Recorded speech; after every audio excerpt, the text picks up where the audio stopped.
By the time the day for John F. Kennedy's inauguration had come, the nation had grown to feel that a new generation was making its bid for a place in history. They were not to be disappointed. In the words of his inaugural address, heard here in its entirety, the new President of the United States made a promise and hurled a challenge to the people of this great nation. We observe today not a victory of party, but a celebration of freedom, symbolizing an end as well as a beginning, signifying renewal as well as change. For I have sworn before you and Almighty God the same solemn oath our forebears prescribed nearly a century and 3/4 ago. The world is very different now, for man holds in his mortal hands the power to abolish all forms of human poverty and all forms of human life. And yet the same revolutionary beliefs for which our forebears fought are still at issue around the globe. The belief that the rights of man come not from the generosity of the state, but from the hand of God.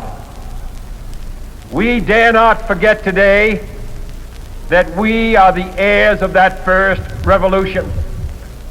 Let the word go forth from this time and place to friend and foe alike that the torch has been passed to a new generation of Americans born in this century, tempered by war, disciplined by a hard and bitter peace, proud of our ancient heritage, and unwilling to witness or permit the slow undoing of those human rights to which this nation has always been committed and to which we are committed today at home and around the world.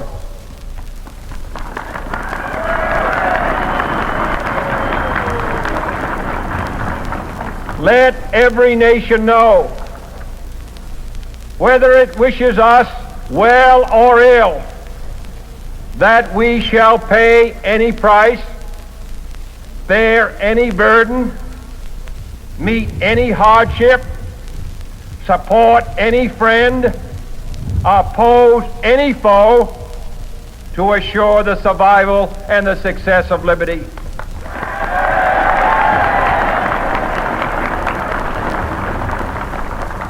This much we pledge and more. To those old allies whose cultural and spiritual origins we share, we pledge the loyalty of faithful friends. United, there is little we cannot do in a host of cooperative ventures. Divided, there is little we can do, for we dare not meet a powerful challenge at odds and split asunder.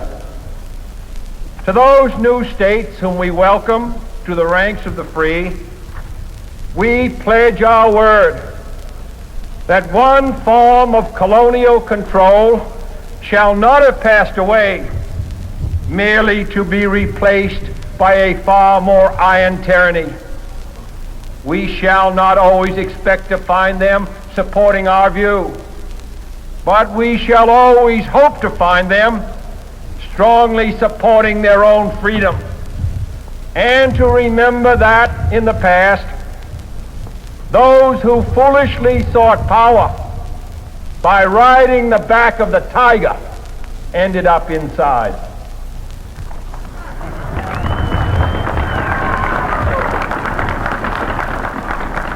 To those people in the huts and villages of half the globe struggling to break the bonds of mass misery, we pledge our best efforts to help them help themselves for whatever period is required, not because the communists may be doing it, not because we seek their votes, but because it is right.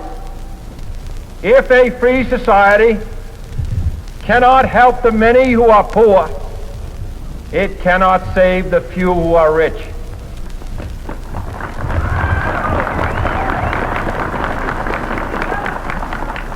To our sister republics south of our border, we offer a special pledge to convert our good words into good deeds in a new alliance for progress, to assist free men and free governments in casting off the chains of poverty.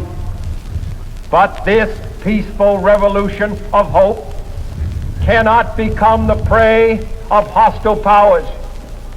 Let all our neighbors know that we shall join with them to oppose aggression or subversion anywhere in the Americas.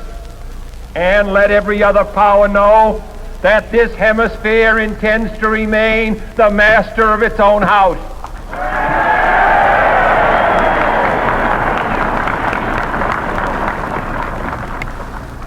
To that World Assembly of Sovereign States, the United Nations, our last best hope, in an age where the instruments of war have far outpaced the instruments of peace, we renew our pledge of support to prevent it from becoming merely a forum for invective, to strengthen its shield of the new and the weak, and to enlarge the area in which its writ may run.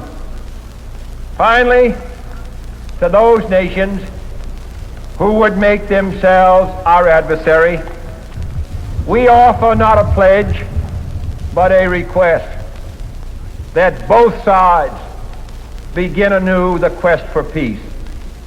Before the dark powers of destruction, unleashed by science, engulf all humanity in planned or accidental self-destruction, we dare not tempt them with weakness, for only when our arms are sufficient beyond doubt can we be certain beyond doubt that they will never be employed.